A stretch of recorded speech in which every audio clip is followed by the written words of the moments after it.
Us. Who are you, and what's your Yeah. name, and yeah. Yeah, so I'm Eshé Collins. I'm a true daughter of this city, born and raised in Atlanta. I grew up in the East Atlanta area, live in Southwest Atlanta. I'm a civil rights attorney full time, former teacher in former teacher in Atlanta public schools, and community advocate that just want to continue to fight for a city that thrives for all of us. I've been doing it over the last over a decade as a school board member. Currently, I just rolled off as chair and vice chair of the board, and looking forward to bringing that same energy and movement to Atlanta City Council. When Keisha Shawn Waits announced she wasn't going to run again, and you put your name in the hat, why? Yeah, because it's time. I mean, there's a lot of issues that the city, that the city is experiencing, but there's also great opportunity to really move our city forward. And I've been able to do a lot of the big work leading as an elected official, as a school board member, that I truly feel can transfer over to the city. And so when we talk about taking care of our people as employees and workers, and making sure our workers are earning a livable wage, being able to do that by ensuring that our teachers have the highest pay raise in history, ensuring affordability. Really a lot of our families are experiencing housing insecurity, and really leaning into that space as well. And so it was time. And so when Keisha Waits announced that she was stepping down, I think it was a pivotal moment for me to make the decision as an experienced leader that has really been on the ground and doing deep work in the issues throughout the city, but also leaning into the space that we can do things that have never been done, just being extremely hopeful and wanting to be a part of the space to take our city to the next level. You broke down some of your priorities already.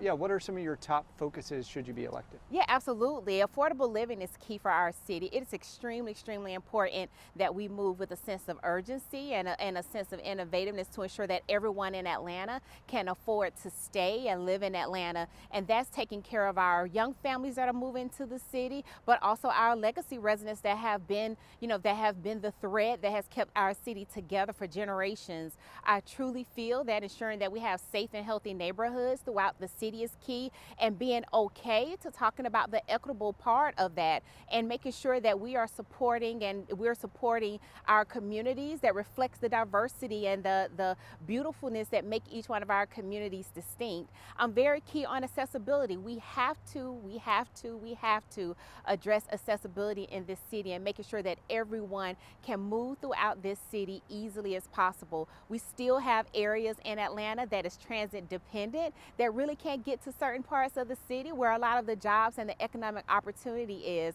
And so we need to lean into making sure our transportation and transit infrastructure is solid, and that it addresses everyone, and also making sure our infrastructure is that we're addressing it in that space. And that means making sure we take care of our water, our water issues, making sure our roads and our sidewalks are safe and are intact for the city, for our citizens to move freely throughout the city. There are similar traits between you and Nikki. And from talking with both of you, I've heard similar things around housing.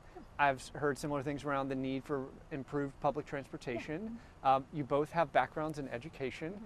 What separates you? Yeah. What do you think distinguishes you? Absolutely. The biggest difference between my opponent and I is the fact that I have actual experience. I can talk about the work. So when we talk about housing, I can talk about how I led the effort for the school system to transfer land over to and create a land trust to the city to actually target affordable housing, whether it is for our workforce, our teaching workforce, for our families. And so I could talk about what that process looked like over the years to get us from point A to point B. In terms of talking about accessibility to transit, I can actually talk about what it took in the advocacy work and the planning and the strategic conversations and direction that we actually had to have to ensure that we had stops and we ran a schedule that actually addressed the frequency of our families that were highly transit.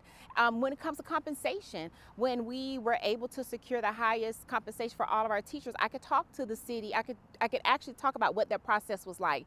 That was a 6-year strategy for us.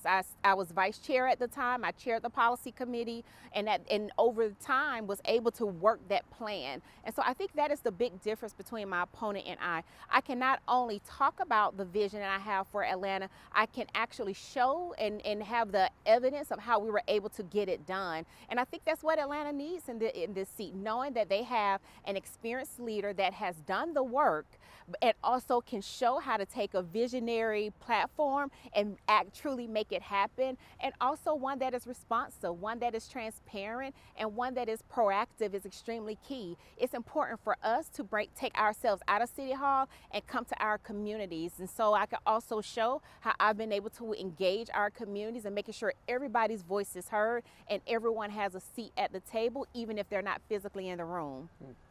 Okay, a few questions now on just assessing the council. Yes. From your perspective at this point. Yeah. What's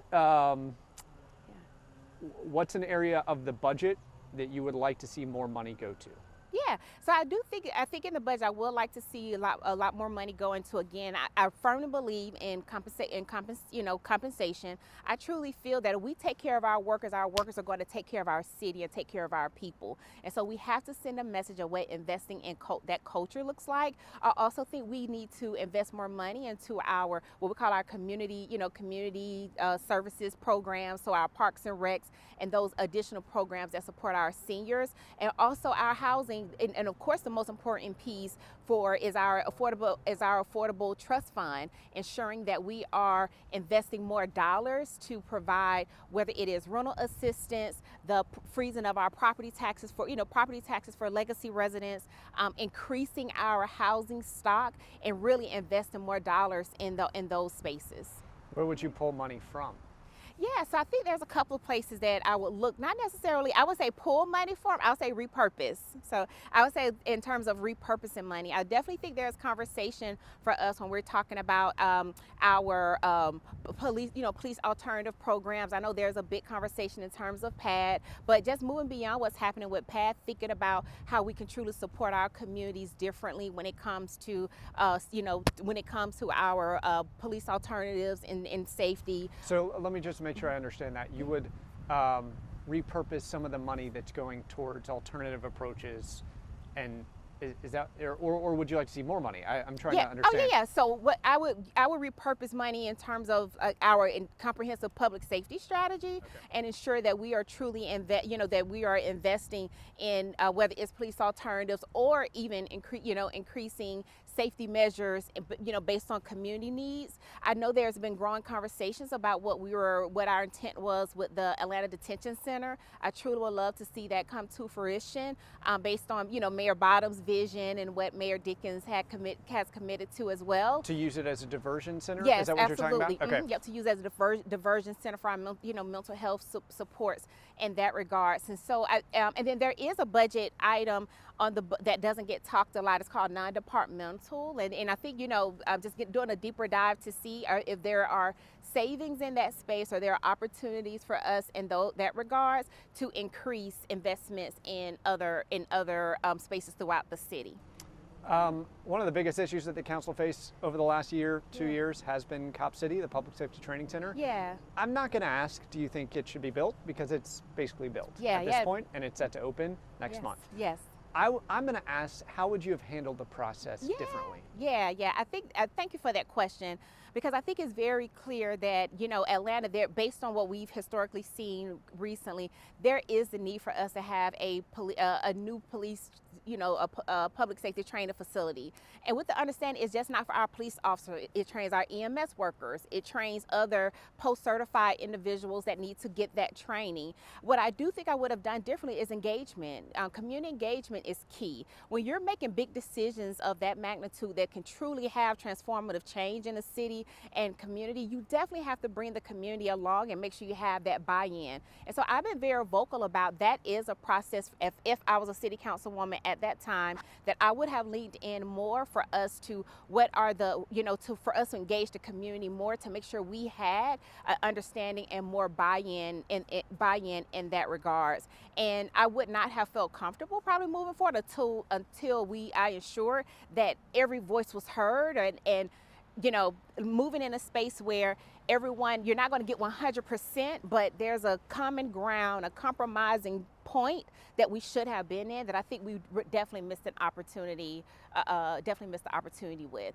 And I do feel that even if the facility does in fact open next month, that work doesn't continue. I truly feel that there is opportunity, and there will be the need for opportunity for us to really engage the community differently. So we have the opportunity to really to get this right, in something that has been extremely divisive for us. Coming on the heels of the presidential election, Yes. what did you learn? What have you learned?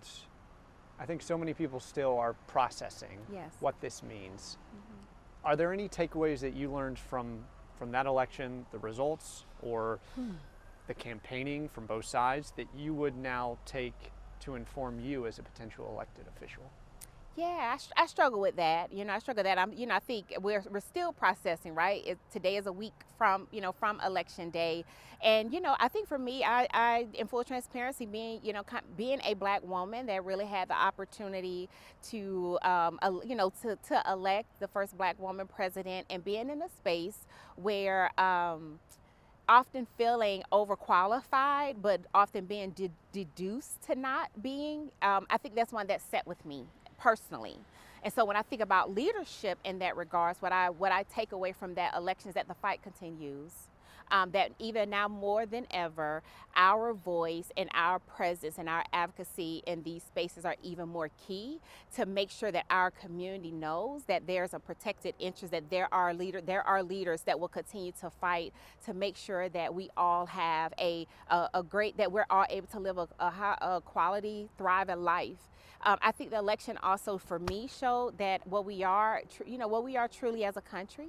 And we have a lot of work to do in terms of bridge building, having the realistic conversation of what, racism, sexism, misogyny in this country looks like, but also that is immense opportunity for us to find our spaces of support and spaces of where the work continues. And so for me, it was a recharge of, duly noted, the fight continues, and knowing that I'm moving it, and I feel that I'm moving in the right path with this.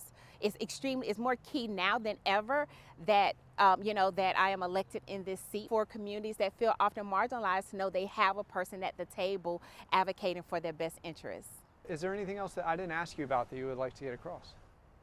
No, I think I think this was good. I think it was. I think for me I think another part of the difference, when I talk about, when you ask in terms of the difference between me and my opponent, I'm day one ready.